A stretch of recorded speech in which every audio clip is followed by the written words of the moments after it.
nous allons rapidement vous présenter le projet CADPOL. Dans ce projet qui est un projet assez simple et très classique dans le domaine voilà, de l'intelligence artificielle, notamment du reinforcement learning. Donc, c'est quoi le reinforcement learning? Le reinforcement learning, c'est tout simplement, voilà, en français, si on peut dire, voilà, c'est l'apprentissage par renforcement, donc qui est une branche, ou bien qui est un module, si on peut dire comme ça, des deep learning qui permet naturellement de former un agent, voilà, pour qu'il puisse apprendre, voilà, par lui-même. Donc, c'est pourquoi on parle généralement de l'apprentissage par renforcement. Ça veut dire, supposer peut-être le cas d'un enfant qui apprend à marcher. Voilà, plus l'enfant va essayer de marcher, mieux l'enfant va vite marcher, quoi. Donc, c'est un peu ça le principe. Donc, on apprend ici en apprenant, je peux dire comme ça, peut-être désolé de la répétition, de l'erreur. Dans le même principe qu'on va mettre ici en faisant une étude avec le cadre pôle, où on va montrer un cadre pôle qui se déplace voilà, de la gauche vers la droite, ainsi de suite, d'une façon aléatoire. Et naturellement, on va aussi montrer comment, en utilisant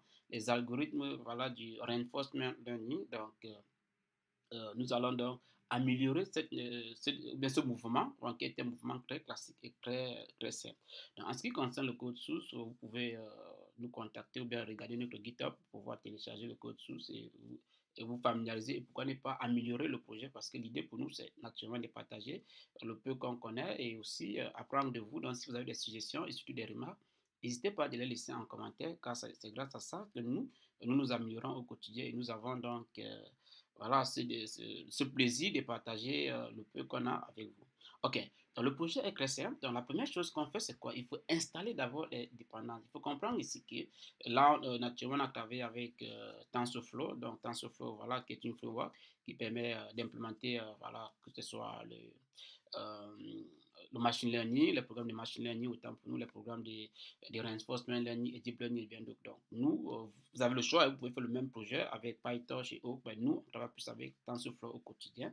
Et pour ce projet particulièrement, nous avons travaillé avec Google Colapse. Donc, il faut comprendre ici que l'avantage de Google Colapse, c'est quoi? C'est que vous pouvez faire réaliser vos projets voilà, en IA ou bien en intelligence artificielle, comme dit généralement, sans toutefois avoir installé voilà, des gros logiciels ou bien des applications telles que Anaconda et autres. Là, quoi. Ça, c'est l'avantage. Donc, vous pouvez travailler directement en ligne et c'est beaucoup plus pratique aussi dans ce sens-là. OK. Donc, à vous de voir.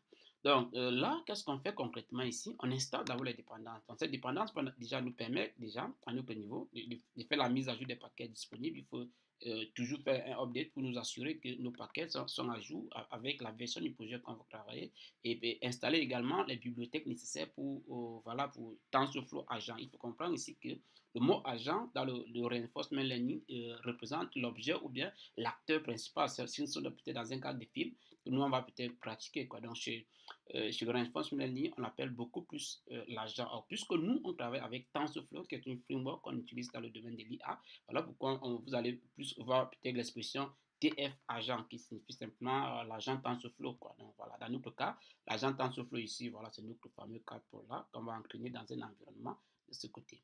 Ok, lorsqu'on installe dans, désolé, lorsqu'on installe dans ça, c'est pas compliqué, on avance simplement. Bon, ça ne prend pas assez de temps lors de l'installation. Vous allez juste patienter quelques minutes là. Une fois tout cela installé, vous allez donc passer à la prochaine étape. La prochaine étape ici pour nous, c'est quoi? C'est de nous concentrer sur ce qu'on appelle les importations des bibliothèques. Bon, pourquoi? Parce que lorsqu'on a le projet, il nous faut regarder quelles sont les bibliothèques avec lesquelles on va travailler. Naturellement, vous avez constaté que ce soit en robotique, que ce soit en intelligence artificielle, nous, particulièrement chez Ronan Hightech, on travaille avec Python. Donc, voilà pourquoi on va installer les bibliothèques Python. Et comme on vous a dit d'entrée de jeu, nous, on travaille beaucoup plus avec TensorFlow. Donc, vous comprenez ici que si vous travaillez peut-être avec PyTorch ou bien autre, vous allez naturellement installer plutôt quoi? Les bibliothèques de PyTorch. Donc, nous, dans notre cas, on installe donc plutôt la bibliothèque TensorFlow. Donc, voilà, donc, cette installation ici. Donc, voilà, c'est pas compliqué. Donc, pour ceux qui se connaissent un peu en Python, ils savent par exemple que la bibliothèque NumPy, par exemple, nous permet de faire des calculs numériques et bien d'autres là, quoi. Donc, maintenant, on importe autant pour nous TensorFlow ici et on passe donc à l'importation des différentes classes de TensorFlow parce qu'il faut donc importer les classes, l'environnement et tout, et naturellement les politiques. On va voir les politiques plus tard qui sont en d'autres termes ce qu'on appelle dans les systèmes d'information les règles de gestion, si on peut dire comme ça, parallélisme, bien sûr.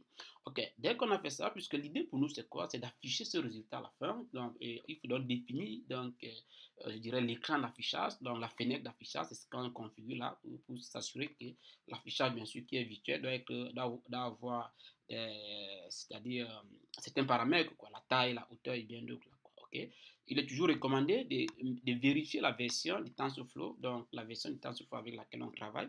Vous pouvez avoir plusieurs versions. En fait, vous pouvez choisir une version spécifique, mais nous, on a travaillé avec la version à jour actuelle. Donc, voilà pourquoi vous avez cette version 2.13.0. OK. Donc, lorsqu'on a donc traversé cette deuxième étape, il faut donc passer à la troisième étape. Dans cette troisième étape, maintenant, vous devez comprendre la notion des hyperparamètres.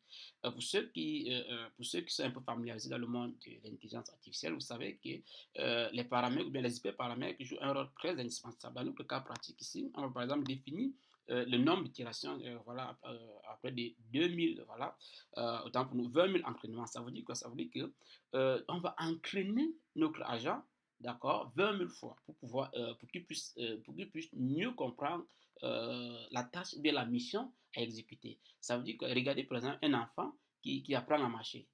Et le nombre d'utilisations ici peut être comparé peut-être au nombre de fois que l'enfant va peut-être tomber, voilà, va essayer de marcher autant pour nous, va essayer de marcher jusqu'à ce qu'il soit capable de pouvoir marcher. Donc, il faut comprendre qu'à un certain niveau, nous sommes totalement d'accord qu'à un certain niveau, quand l'enfant va connaître à marcher, il ne serait plus trop nécessaire, par exemple, de demander à l'enfant de s'entraîner, quoi, dans ce sens-là. Et c'est ce qu'on va tout à l'heure au niveau de notre programme. Retenez bien ces chiffres-là, vous allez voir au niveau, vers la fin de notre programme, l'importance de définir un nombre d'itérations. Et c'est ça aussi, j'insiste là-dessus. Pourquoi? Parce que le nombre d'itérations permet aussi de définir la performance de notre modèle. Parce que si, voilà, on a peut-être défini le nombre d'itérations à 20 000, par exemple, et que notre modèle cesse d'apprendre peut-être, disons, à 10 000 itérations, on se rend compte que l'entraînement ne va plus servir à rien. Ça veut dire quoi? Ça veut dire qu'un enfant qui connaît déjà marcher, vous demandez encore à l'enfant d'apprendre à marcher, c'est un peu, je dirais, une perte de temps, quoi. Donc, c'est là où on parle aussi d'optimisation. Ça veut dire que vous pouvez bien écrire un programme de deep learning, mais vous devez être capable d'optimiser votre programme pour avoir les meilleurs scores possibles. Donc, une fois cela fait, on va donc configurer notre environnement. Donc, l'environnement ici, donc, on configure naturellement notre environnement des 4 pôles. On utilise la version 0 là pour voir autant pour la version 0, oui, pour pouvoir travailler dans notre environnement. Donc, c'est juste une version très classique, très simple. Et une fois que vous avez fait ça, vous devez être capable d'avoir de configurer l'environnement, quoi, des simulations, parce que naturellement, ce sont des simulations qu'on va faire. Donc, il est important pour nous de configurer ces environnements pour être capable de faire notre simulation sans problème.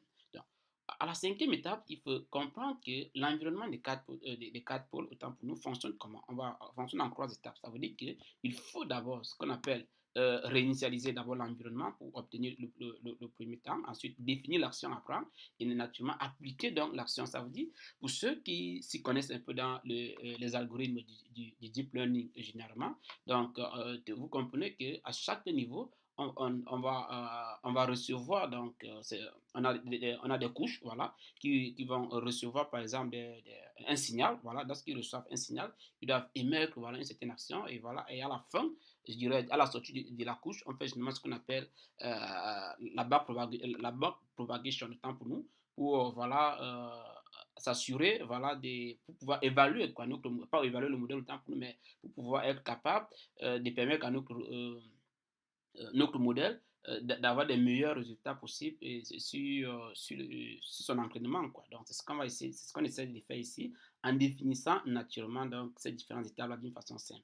Il faut aussi comprendre que si on a donc défini nos environnements, on doit être capable de former notre modèle et de pouvoir l'évaluer. Ça veut dire quoi? Ça veut dire que si on a notre modèle, c'est bien beau de pouvoir faire ça, on doit être capable aussi d'évaluer ce modèle pour savoir est-ce que notre modèle est performant et constant. Donc, ce même projet peut être fait peut-être avec une autre bibliothèque, voilà, mais on doit être capable de savoir quel est le modèle qui nous donne le plus de résultats, le meilleur résultat possible. Donc, voilà pourquoi il est important pour nous de définir également cela. Donc, et pour le faire, il y a ce qu'on appelle généralement le learning rate, c'est-à-dire le taux d'apprentissage. Donc, on définit un learning rate. Vous comprenez que celui qui aura le meilleur learning rate va naturellement être voilà, un meilleur modèle, quoi, un bon modèle. Donc, voilà pourquoi il est important et définir voilà, ce modèle a fait que ce learning rate pour évaluer notre modèle. C'est un peu comme l'enfant.